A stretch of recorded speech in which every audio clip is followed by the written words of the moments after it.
Bonjour et bienvenue dans la quotidienne de School TV, l'émission qui vous raconte l'éducation au quotidien. Au sommaire, aujourd'hui, célébrer les valeurs de l'olympisme et le pouvoir du sport pour nous rassembler. C'est l'objectif d'une myriade d'actions menées en direction des jeunes par le comité d'organisation des Jeux Olympiques et Paralympiques de Paris. L'une de ces opérations a lieu ce dimanche. On en parle avec l'invité du Grand Oral, Emeline Ndongué. L'anti-sèche d'Amal Laoui, l'anti-sèche, vous le savez, c'est la façon dont l'actualité résonne dans les programmes. Actualité, cette exposition Algérie mon amour à l'Institut du monde arabe, c'est jusqu'au 31 juillet, programme Ceux d'histoire. À l'heure de la récré, Amal saisira la balle au rebond. C'est pas une faute, c'est pas la balle au bon, c'est le rebond parce que c'est un truc de basket. Et donc, elle vous parlera de basket. Et puis enfin, comme tous les vendredis, votre rendez-vous avec Célie Luton, notre libraire et chroniqueuse, sur les rayons de la bibliothèque aujourd'hui, du manga et un album pour les tout petits. La quotidienne de School TV, c'est parti, Grand Oral. Ce sera donc dimanche aux abords du Stade de France à Saint-Denis. La grande fête du sport proposera des dizaines de démonstrations et d'activités autour d'une trentaine de sports olympiques et paralympiques. Journée exceptionnelle qui ponctue une semaine d'événements organisés par Paris 2024. Objectif, je cite, célébrer les valeurs olympiques et le pouvoir du sport pour nous rassembler, nous faire bouger, quand même, il ne suffit pas de nous rassembler, et partager des émotions. On en parle avec Emeline Ndongué. Bonjour. Bonjour. Ancienne basketteuse de l'équipe de France, de Bourges, qui est, pour celles et ceux qui ne connaîtraient pas bien le basket féminin, c'est, je ne sais pas comment dire, c'est le Real Madrid du basket. On peut le dire comme ça, quand même. Bien sûr. Vous avez tout gagné.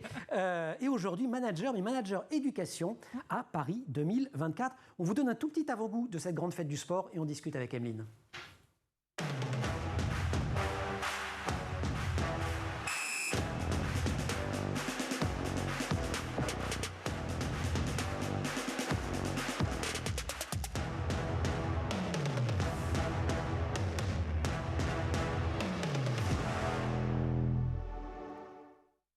Emeline, bonjour. Bonjour. Merci beaucoup d'être avec nous sur le plateau de la quotidienne. On est ravis de vous accueillir. Manager éducation, il y a donc tout un projet éducation autour de Paris 2024. Si on doit donner les grandes lignes.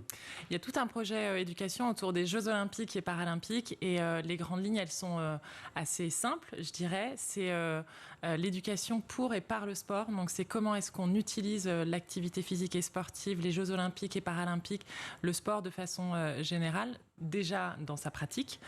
Comment est-ce qu'on l'utilise à travers ses valeurs pour former les citoyens d'aujourd'hui et de demain. Comment est-ce qu'on l'utilise aussi dans l'ensemble des matières qui sont enseignées dans les programmes scolaires.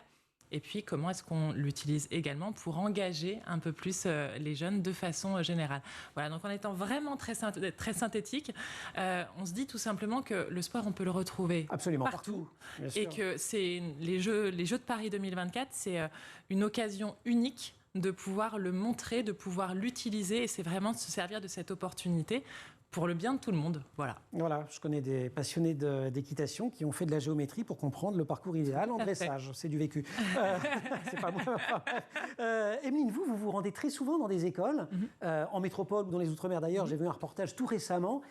Que vous renvoient les jeunes, que vous renvoient les élèves autour de la pratique du sport, des valeurs de l'olympisme? Est-ce que ça leur parle aujourd'hui ou est-ce que ça a un petit côté un peu vieilli? Alors, ça n'a pas du tout un côté un peu vieilli, surtout quand on explique correctement les choses. Et c'est ça qui est vraiment intéressant, c'est-à-dire que quand on se rend dans les écoles, on a envie de montrer aux jeunes quelque chose de différent, quelque chose qu'ils n'ont pas forcément au quotidien, mais quelque chose qui peut leur apporter et qui n'est pas si compliqué que ça. Et donc, quand on se déplace, en règle générale, on essaye toujours d'avoir un sportif de haut niveau qui a fait les Jeux Olympiques ou Paralympiques pour donner un petit peu de waouh, on va dire ça comme ça. Mais ce qu'on veut surtout, c'est... Quand vous êtes arrivé ici, on a fait waouh d'ailleurs. Tout à fait. Voilà. Merci pour la aide d'honneur. Et en plus de ça, on a aussi envie de montrer que tout ce qu'on peut vivre sur le terrain est transférable dans la vie de tous les jours. Et de la même façon, quand on a des difficultés dans la vie de tous les jours, on peut aller piocher quelque chose sur le terrain du sport pour pouvoir derrière être mieux au quotidien. Si on parle à vous de votre rapport au sport un petit peu, c'est plutôt le basket qui est venu à vous, vous qui êtes allé au basket, si j'ai bien lu. Alors, Le basket est venu à moi au départ, tout simplement parce que mes parents m'ont inscrit, alors mes frères et sœurs et moi, au basket quand on était tout petit parce qu'ils en avaient fait. Et moi, en fait, je suis restée dans le basket parce que ma taille, là où je suis assise, ça se voit pas forcément, mais si, ça se voit un tout petit peu. Mais comme vous avez dit que vous n'aimiez pas qu'on vous renvoie à votre taille, je me suis dit je vais pas le faire. Mais bon, puisque vous en parlez, oui, vous êtes très grande quand même. Oui, je suis très grande et j'ai toujours été très grande. J'ai toujours été, en l'occurrence, plus grande que les autres. Ouais. Et quand on est petite, c'est pas toujours évident. J'étais en plus un peu timide. Vous avez un petit peu souffert. Oui, parce qu'un peu timide, parce que j'étais un peu, on va dire un peu seule dans la cour de l'école. Et au basket, sur le terrain, ma taille avait une utilité. Je faisais partie d'un groupe.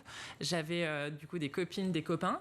Et en fait, j'aimais jouer de façon générale, quels que soient les jeux. J'aime ça.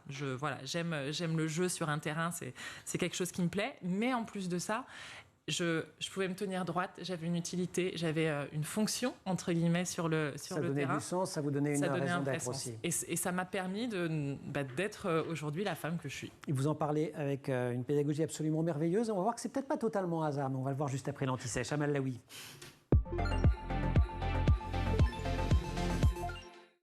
Anti-Sèche ou la façon dont l'actualité résonne dans les programmes. Amal, bonjour. Bonjour Emmanuel. Et cette actualité est culturelle aujourd'hui. C'est une exposition à l'Institut du monde arabe à Paris, Algérie, mon amour, jusqu'à fin juillet. Oui, c'est ça, puisque cette année, on célèbre les 60 ans de l'indépendance de l'Algérie. Et à cette occasion, l'Institut du monde arabe met en lumière l'effervescence et la créativité de la scène culturelle algérienne avec plusieurs expositions, dont Algérie, mon amour, jusqu'au 31 juillet. Une exposition qui tient à témoigner de la fraternité et de la solidarité qui ont lié les artistes et les intellectuels algériens et français durant les années les plus difficiles de leur histoire commune. Elle révèle toute la richesse de la production algérienne contemporaine dans les arts visuels classiques et dans les nouveaux médias. Et au programme, il y a 36 œuvres réalisées par 3 générations d'artistes nés entre 1918 et 1988. Ça, c'est pour l'expo à l'Institut du monde arabe. L'Algérie qui, évidemment, fait partie des programmes scolaires, mais plutôt pour parler de la guerre, j'imagine. Oui, l'étude de la guerre d'Algérie fait partie des programmes scolaires. Elle est enseignée dès le collège, en classe de 3e, mais aussi au lycée, en classe de terminale, sans oublier le lycée professionnel, en classe de seconde professionnelle et en terminale baccalauréat professionnel. Alors cette présence dans les programmes, elle est pas nouvelle, même si l'Algérie a été introduite tardivement dans les programmes scolaires. Elle a sa place dans les programmes de l'enseignement secondaire depuis 1983. Et ces dernières années, les manuels scolaires lui consacrent une plus large part. Cette question a fait l'objet d'ailleurs de nombreux sujets d'examen depuis plus d'une vingtaine d'années, aussi bien au baccalauréat qu'au brevet. Dans les programmes d'histoire, cette guerre d'Algérie, elle est envisagée en 2 temps. Oui, c'est ça. Dans un premier temps, dans l'étude de la décolonisation, où elle est considérée comme un exemple de décolonisation violente, ou alors dans la partie concernant la France de 1945 à aujourd'hui. Et au plan chronologique, elle est incluse parmi les dates et repères à apprendre pour le brevet des collèges. L'Algérie peut aussi être évoquée de façon indirecte en géographie en 5e avec l'étude du Maghreb. Et puis on la retrouve, la guerre d'Algérie, dans la nouvelle spécialité HGGSP, Histoire, Géographie, Géopolitique et Sciences Politiques, en terminale. En terminale, c'est ça, avec un traitement de la question plus approfondi. Les élèves vont se demander comment la guerre d'Algérie est gravée dans la mémoire collective des sociétés et dans les mémoires individuelles. Ils verront un ou des exemples de mémoires censurées puis rendues publiques. Ils étudieront aussi l'évolution du traitement du conflit par la France et par l'Algérie. Une histoire extrêmement complexe, un sujet sensible, on en a déjà parlé dans la quotidienne. Est-ce que les enseignants ont le temps ? Non, les programmes sont très chargés. Le temps hebdomadaire pour l'histoire-géographie et l'enseignement moral civique est de seulement 3 heures. Il y a donc une contrainte de temps très forte puisque tout le programme d'histoire très vaste doit être traité en une 40aine d'heures sur toute l'année. Alors au total, environ 2 heures seulement sont consacrées à la décolonisation. Il faut savoir aussi que la guerre d'Algérie est présente dans les nouveaux programmes d'histoire de l'école primaire depuis 2002 qui consacrent donc une large part aux questions de colonisation et de décolonisation si on compare ces manuels à ceux de 95. Un sujet qui reste délicat. Oui, un sujet qui reste délicat puisque l'Algérie est toujours perçue comme une question délicate à enseigner parce qu'elle est encore prise dans les tensions entre histoire et mémoire. En tout cas, on peut aller voir cette belle exposition. Merci beaucoup Amal, on se retrouve pour la récré.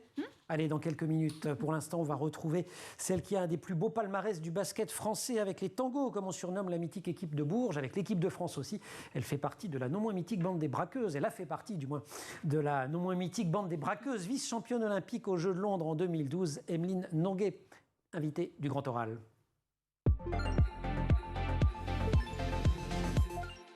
Si Altus, Fortus, plus vite, plus haut, plus fort. C'était la devise olympique depuis 1894 et la réinvention des Jeux par Pierre de Coubertin.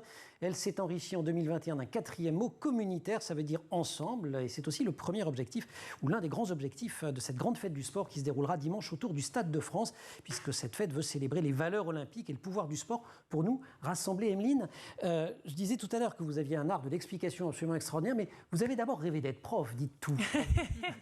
Oui, prof de maths en plus. Oui, je voulais être prof de maths. Vous avez étudié pour Oui.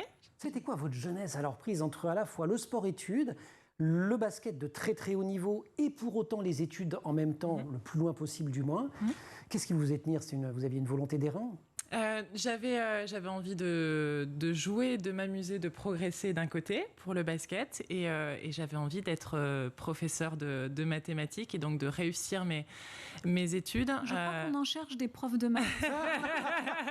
Il paraît. Il n'y avait il pas paraît, assez il de paraît. candidats au CAPES. Donc, Ouais. Et Elle n'a pas pris la balle. il y avait une petite option aussi sur prof d'allemand pour tout vous dire également, mais non, plus sérieusement, c'était pas facile, mais en fait j'avais envie de faire les deux. J'aime les maths, voilà, j'aime toujours les maths en plus, et effectivement enseigner, transmettre, partager, faire comprendre. Ça fait partie des choses ça fait partie de vous, en fait. Oui, voilà. Et vous avez dit, pourtant, je vous cite, enseigner me plaît, éduquer moins, et c'est malheureusement un peu ce que font les profs à l'heure actuelle. Qu'elle dit, parce qu'en même temps, il y a des valeurs éducatives formidables au sport, vous les défendez. Alors, qu'est-ce que vous entendez par là? Alors, les deux me plaisent. C'est ça. Les deux me plaisent, ça, il n'y a pas de doute là-dessus. Enseigner, éduquer, forcément. Après, je me dis tout simplement qu'il y a, et c'est ce qui était dit dans vos propos, on n'a pas le temps pour tout quand on est professeur. Et donc oui, dans l'enseignement, c'est forcément quelque chose que j'ai envie de faire. Si on avait énormément de temps, on pourrait faire un peu plus, et j'aurais envie de faire un peu plus. Mais c'est vrai que, de toute manière, quand on parle aux jeunes et aux gens de façon générale, quand je parle aux jeunes et aux gens, j'ai envie de transmettre, j'ai envie de donner quelque chose qu'on m'a donné à moi aussi pendant toute ma jeunesse, toute ma scolarité, et ensuite, et en parallèle même pendant les entraînements et l'apprentissage que j'ai pu avoir à travers le basket. Plus haut, plus vite, plus fort, ensemble, c'est une nouvelle devise des Jeux. C'est essentiel dans un sport d'équipe de bien s'entendre en dehors des parquets, où on peut très bien jouer alors qu'on ne s'entend pas. Je connais la réponse, mais je vais vous l'entendre dire. Et je crois que ça renvoie aussi à l'épopée des braqueuses. Mais bien sûr que non, on n'est pas obligé de s'entendre en dehors du terrain. Alors, qu'est-ce qui fait, si on ne s'entend pas super bien en dehors du terrain, qu'on réussit à avoir une équipe qui devient vice-championne olympique? Mais parce qu'on a envie toutes et tous de la même chose. Et ça marche aussi, ça marche dans l'équipe, les joueuses qui sont sur le terrain, mais ça marche aussi avec la grande équipe, c'est-à-dire les entraîneurs, le kiné, le médecin, toutes celles et ceux qui constituent l'équipe de France, en dehors avec les joueuses. En fait, on veut la même chose. On veut la même chose et on veut aller le plus loin possible et on veut donner le maximum pour ramener la plus belle des médailles et le plus beau résultat possible, représenter au mieux son pays aussi. Ça compte, ça vous habite vraiment? Ouais. Quand vous l'avez porté, je crois, 194 ou 196 fois, 196, pardon, j'essaie de le faire de tête, mais la tunique bleue, ça vous a fait un truc? Ah, mais c'est extraordinaire, d'autant plus avec ce que je porte en moi, c'est-à-dire avec mes différentes origines. Je suis... Si je me souviens bien, je fais de mémoire là encore, il y a le Cameroun, mais il y a aussi la Pologne, peut-être l'Allemagne. Tout à fait. Voilà. Et il y a un petit bout de Nigeria également, donc voilà. Ça, j'avais pas, et c'est génial, et je porte tout ça, et en même temps... j'ai une bonne bourguignonne d'ailleurs. Une bonne bourguignonne née au cerf, un truc vraiment... Grande défenseuse du fromage, j'ai mais aussi. C'est tout à fait. Du fromage, et je ne sais pas si je peux le dire, du bon vin également. Et ben voilà, c'est dit, ça va avec. Mais c'est toute mon identité, en fait. C'est tout ça m'a construit. Et quand je portais ce maillot bleu, c'est quelque chose d'extraordinaire. Et vous avez l'impression, quand vous allez dans les classes, que ça résonne, cette dimension-là, dans tous les publics, tous les élèves que vous voyez? Ça résonne totalement parce qu'une fois encore, il faut l'expliquer. C'est-à-dire, ben voilà, ça c'est mon parcours et je donne tout, je donne la globalité. On a à la fois la taille, on a la couleur de peau, on a les origines diverses et variées, mon propre caractère, les rencontres que j'ai pu faire avec les enseignants, avec les entraîneurs, avec mes coéquipières. Et j'englobe tout ça, je raconte tout ça. Et c'est sublimé à un moment donné Et alors, je sais par pas le maillot, le collectif, alors, oui, le public, j'imagine, celui qui est autour du parquet et celui qui regarde. Ouais. Il y a tout ça, c'est vraiment sublimé et c'est vraiment... il y a quelque chose qui nous habite. Et puis tout simplement, on représente... Parmi toutes celles et ceux qui jouent au basket en France, j'ai fait partie des 12, on fait partie des 12 qui représentent... Et souvent des 5 d'ailleurs qui étaient... Et souvent des 5 qui étaient sur le parquet. C'est quelque chose d'exceptionnel. Mon sport, le sport, sa pratique, ses valeurs, ses émotions m'ont aidé à me développer, à me construire, à m'éduquer, à ne rien lâcher, à faire de moi une citoyenne engagée, fière, en bonne santé et ouverte. Je vous cite Emeline Ndongué, manager éducation à Paris 2024, invitée du Grand Oral. On vous retrouve dans quelques secondes. Nos mi-temps à nous, ça s'appelle la récré. Ok. On prend ? Allez, on y va, la récré.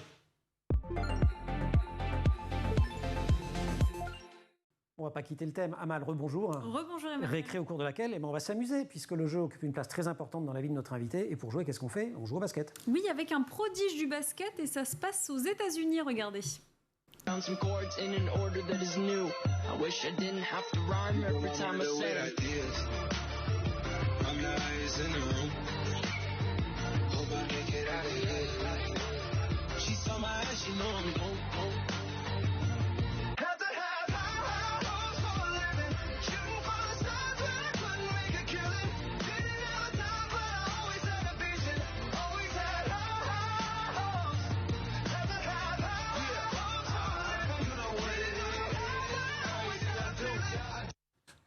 Le basket, sport roi aux États-Unis, en France de plus en plus populaire également, Amal. Oui, de plus en plus populaire. En France, le basket fait partie des sports qui comptent le plus de licenciés derrière le football, le tennis et l'équitation. C'est donc le deuxième sport collectif le plus pratiqué. Il faut savoir que de 2011 à 2015, on est passé de 450 000 à 600 000 licenciés. Et lors de la saison 2018-2019, eh bien, le basket a même dépassé les 700 000 licenciés pour la première fois de son histoire. Et beaucoup de femmes. Cette année, beaucoup de femmes, oui. Pour la saison 2021-2022, il y a près de 682 000 licenciés. Il y en avait un petit peu moins pendant le Covid. Là, ça remonte. Et parmi ces 682 000 licenciés, il y a plus de 35% de femmes. En France, c'est même le premier sport collectif féminin. Voilà, et tout ça, c'est grâce à Emeline. Et c'est grâce à Emeline. Tout ça grâce aux bonnes... Bon, il y a quelques autres quand même, chez les garçons aussi. Allez. C'est vrai, tout ça a un engouement, notamment grâce aux bonnes performances des Bleus. Que ce soit les équipes féminines ou masculines, eh bien, les dernières performances des Bleus aux Jeux Olympiques de Tokyo, médaille d'argent pour les hommes et de bronze pour les femmes, contribuent aussi à la popularité de ce sport. Et la très puissante NBA pèse aussi énormément sur la popularité du basketball. Alors en France, il faut savoir qu'il y a 4250 clubs, donc inscrivez-vous. Mais pas de problème, moi j'ai un physique de... Tous les physiques. Tous les physiques jouent au basket. Mais bien sûr, j'y penserai la prochaine fois que je suis en face de vous avec un ballon et que vous êtes en position de défense. Mais regardez les images qu'on a eues du petit. C'est vrai, il va grandir le petit. Vous aussi, vous avez été petite. Face à des grands et ça ne l'a pas empêché de marquer. Et il avait une belle technique. On va poursuivre la discussion. Merci beaucoup, Amal. Emeline Ndongué, dans quelques secondes. Il n'y en a pas que pour le basket, une trentaine de sports olympiques et paralympiques comme le volley assis, le basket, fauteuil, l'escrime, l'aviron, le breakdance, je ne vais pas tous les citer. Des grands champions comme les escrimeurs Cécilia Berder et Romain Canon ou encore le nageur Camille Lacour. Tout ça va se passer dimanche aux abords du Stade de France à Saint-Denis dans le cadre de Paris 2024. Mais les actions éducatives ne se résument pas à cette fête et on en parle avec Emeline Ndongué, manager éducation à Paris 2024 et invitée de notre grand oral. Il y a quand même pas mal de pain sur la planche quand on dit réunir la fête du sport, mettre tout le monde, Jeux olympiques et paralympiques, à commencer par peut-être la masculin-féminin. Vous étiez beaucoup mobilisée quand vous étiez joueuse pour l'égale reconnaissance du sport féminin. Je m'étais beaucoup mobilisée et je continue à le faire parce que, vous l'avez dit tout à l'heure, les bons résultats des équipes de France féminines et masculines de basket font qu'il y a de plus en plus de licenciés, femmes et hommes. Et si on porte à la connaissance du grand public ces résultats-là, ça leur donnera envie de s'intéresser et ça donnera envie à d'autres de faire, de pratiquer. Et donc il y a besoin tout simplement de mettre en lumière aussi bien une championne olympique paralympique qu'un champion olympique paralympique. Ce sont les mêmes efforts. Et il faut montrer, voilà, c'est ça. C'est ce que vous disiez à un moment. Souvent des gens me disent à la sortie d'un match, c'est quand même physique le basket féminin, je ne pensais pas. Je leur réponds qu'on n'est pas en tutu sur le terrain. Je vous cite la record, parce que vous n'avez pas votre langue dans la poche. Mais il faut montrer, et c'est pas suffisamment montré aussi, notamment à la télé. C'est pas suffisamment montré de façon générale. Alors en plus, si on parle du basket, l'offre est vraiment éclatée pour pouvoir voir un match de basket. C'est pas toujours évident, même si il y a des matchs sur, je sais pas si je peux citer sur l'équipe, oui, bien sûr, par exemple, voilà. Donc c'est plutôt. Alors, je sais pas si on a entendu parce que j'ai parlé en même sur temps. l'équipe, voilà. L'équipe donc TV. c'est plus l'équipe TV, oui. Donc c'est plutôt bien, mais en fait, il y a besoin d'une offre régulière pour que les gens aient envie, aient l'habitude de regarder. Équipe, on suit ses joueurs, voilà, c'est exactement ça. Voilà. Et donc ça, il n'y a pas. Et il manque aussi de la diversité, tout simplement. C'est-à-dire qu'on va avoir beaucoup de football, on va avoir pas mal de rugby. Il y a le tennis tous les ans, il y a le cyclisme également, et puis après, c'est les basket compliqué. et hand qui pourtant sont parmi les plus, si ce n'est les plus pratiqués en sport scolaire. En gros, il faut arriver aux demi-finales ou à la finale pour qu'on s'intéresse. C'est exactement ça. Et donc ça, c'est pas évident. Et il y a toujours cette différence, alors qui s'amenuise depuis quelques années, où on a enfin des finales ou des demi-finales féminines sur des championnats du monde, de championnats d'Europe. On a vu sur le foot récemment qui est monté, mais sur le hand, c'est la même, sur le basket.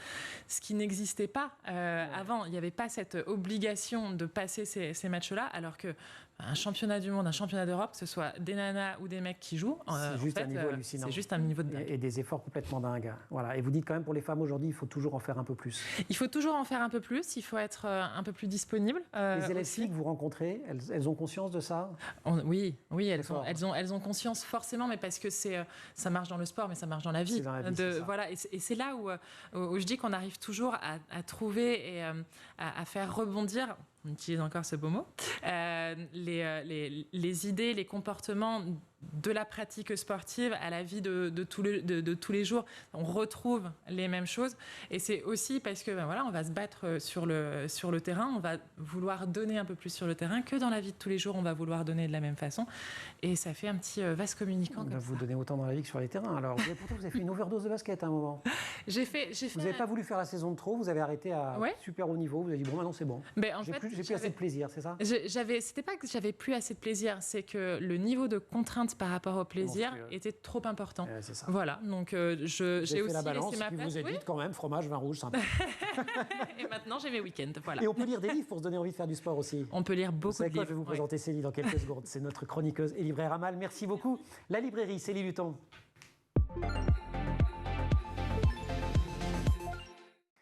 La librairie, comme tous les vendredis. Célie, bonjour. Bonjour. Ravi de vous retrouver. On va dire deux mots des livres qui peuvent donner envie de lire autour du sport, mais on commence par cette petite sélection asiatique. Il va donc y avoir du manga dans quelques secondes, mais on commence par un album, Mon ami Momo.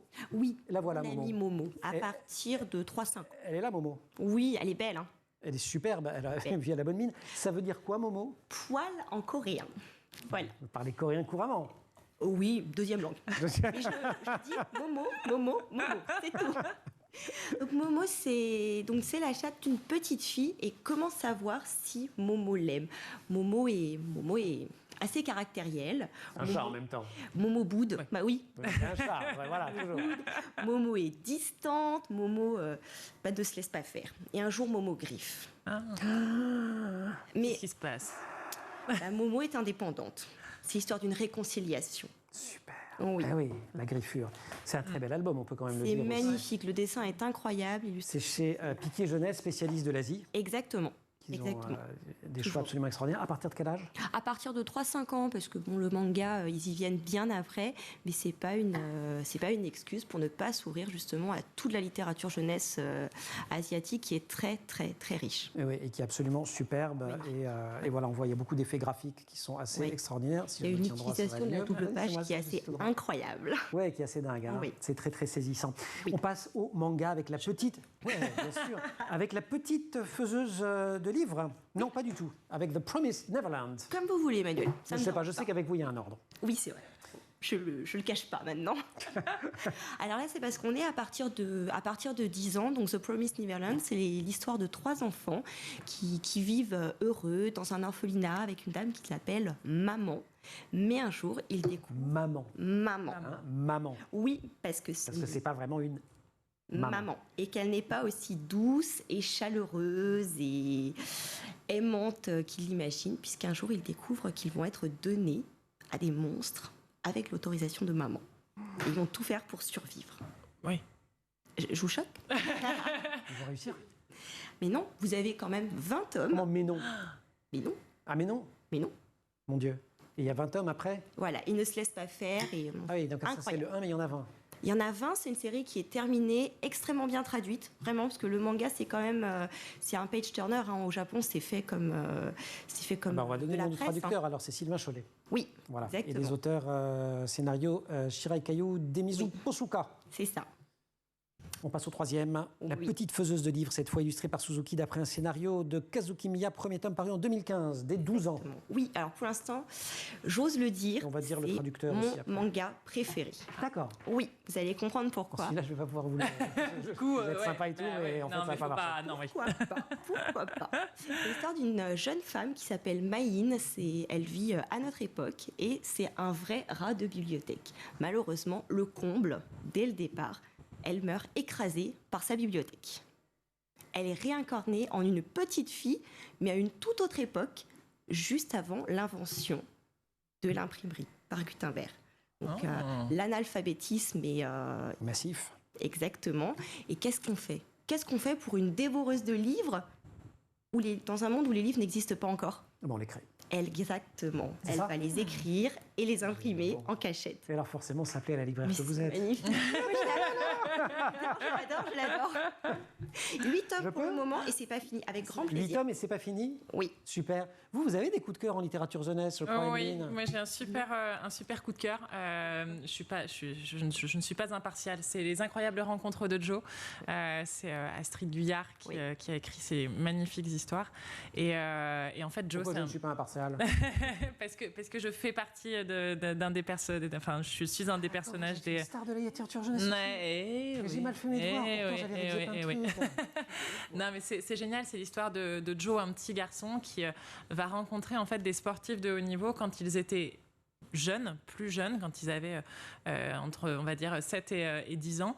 Et en fait, il va toujours se trouver face à une confrontation, enfin une situation qui est un peu particulière.